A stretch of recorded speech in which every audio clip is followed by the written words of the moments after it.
Hey guys, here in the Sonoran. Today we are going to show you how to tincture Yerba Santa. Let me show you Yerba Santa.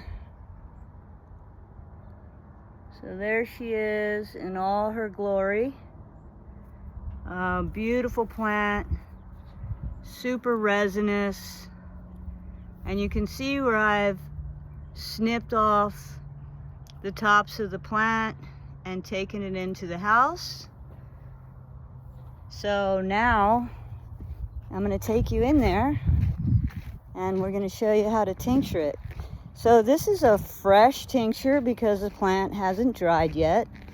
That resin on the Yerba Santa gets really stiff and hard when you dry it, so it's really nice to work with it fresh. And when we tincture it, it makes it really efficient medicine because it goes right into the bloodstream. Works very quickly that way. One of the books I suggest getting is John Slattery's Southwest Medicinal Plants. And in here, he gives us a tincture recipe for Yerba Santa. And because it's fresh, generally you'll see that recipe say 1:2. And what that means is 1 part of herb by weight to 2 parts menstruum by volume. Menstruum being the liquid that we use to make the tincture. So if my herb is 3 ounces by weight, then I'm gonna need 6 ounces of liquid. And quite often after that 1 to 2, you'll see it say 95%. What that means is they want 95% of that liquid to be alcohol and the other 5% to be spring water, distilled water, structured water. If this plant was already dried out, the recipe would be 1 to 5, which would be 1 part herb by weight and 5 parts menstruum by volume. So if it was 3 ounces of herb, you would need 15 ounces of liquid. And with the 1 to 5, quite often it's more like 65% alcohol, 35% water. So today we're working with it fresh, and it's a 1 to 2, 95%. This plant is a warming remedy. It opens the lungs, clears phlegm. It restores vitality during like acute respiratory infections. Just really nice to have on hand because it's warming. It's also drying, but it's sweet and pungent plants always move things in the body. So this is a great plant for like cold, damp conditions, right? Where you have stagnation in the body and things are stuck. Sinus infections, sinusitis, bronchitis. You can simply use the leaf in a tea. Here's the leaf. And just to show you, like it's just super, super shiny with the resin that this plant comes with. And that's its medicine. So what we want to do, you've kind of seen this in last videos, but we could stuff these all in the jar just like that, but it's really better if we cut these leaves into like quarter-size sections. So I've already measured this out. I know it to be 3 ounces, and I'm just going to go ahead and trim this plant right into my jar. The reason why we cut the leaf is to open up the surface area so that the alcohol has more surface to extract the medicine from. I like to do this in my oils as well. It really makes for a much nicer medicine if you trim your parts down and open up the surface of that plant to allow easier extraction.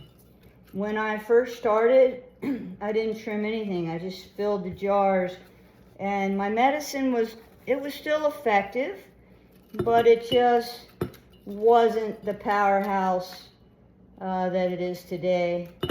with just a few tricks that I've learned along the way. And you'll learn them too. Don't be afraid just to dive in. Don't be afraid to get it wrong. There's really no wrong or no right. You'll read a lot, but that's the beauty of nature, is she's very forgiving, and she works no matter what. As long as you come to her, she will work for you. Now I'm throwing the stems in here too. It's not a big deal to put a little stem in this plant. It's leaf, stem, and flower that we use with this one. Some plants we use roots, some plants just flowers, some plants, right, we just eat the berries.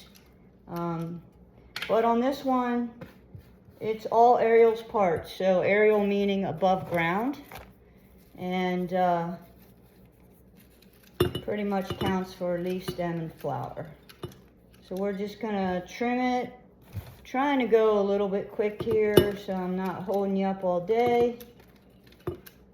Once we finish this tincture, we will store it in a cool, dark, shady spot. I have a closet I put my tinctures in.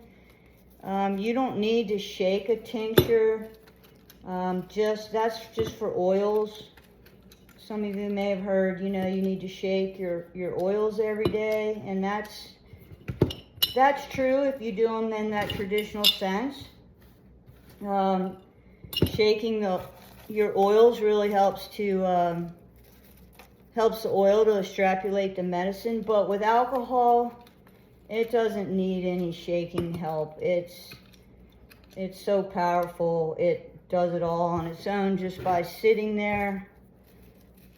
And fresh herbs also. Generally, a fresh herb will tincture in about a week, whereas dried herbs take longer, 4 to 6 weeks, quite often with dried herbs, or could be less time. And again, if you need it, I wouldn't hesitate to use it the next day. It's kind of whatever works for you. If you have time and you can let them sit, great. But the beauty of tinctures too is that, being that they're in alcohol, they really never go bad. So, if this sat for 100 years and I opened the jar and there was no rust, I wouldn't hesitate to use it as long as it was labeled. And that's the other thing too at the end, guys. Remember, once you put your lid on, always label it. Plant name, the 1 to 2 recipe, the 95%, so you know how much alcohol's in it, and then the date that you made it. Don't ever forget your labels, or you'll waste a $16 bottle of Everclear wondering what the heck it was. All right, so that's pretty much full. Not entirely, but generally I like to use a jar that's gonna basically be full with the herb. If I only had that much herb, then I would have used a smaller jar. And that just takes a little bit of playing with too, but you'll start to really recognize like what size jar you're gonna need here. So that was 3 ounces of herb. So we need 6 ounces of menstruum, and they want 95% of it to be alcohol. Now, herbalists really like to use Everclear. It's a super high proof grain alcohol, and that's generally what I use. Don't be afraid to use a high proof vodka. That's just as good. And hey, if you only have tequila or rum or anything, you can use it.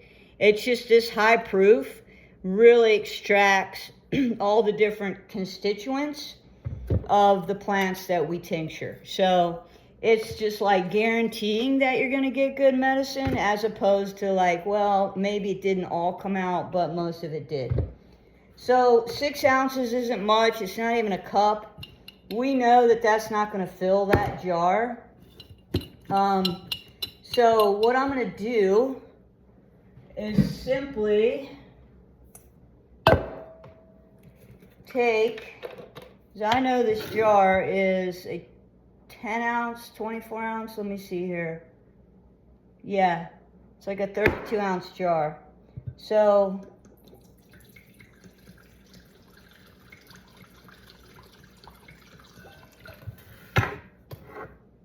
there we have 6 ounces of alcohol. And I'm going to take some structured water and just douse it, about an ounce worth. Then let's just see what the 6 ounces does. And we literally are just covering our plant. Okay, so it didn't really do it. And you'll find that sometimes the recipe just won't be enough. So then you just really want to go ahead and add more alcohol to it. And you can see that this is just not wanting to really fill up. And that's okay. Push that herb down in there.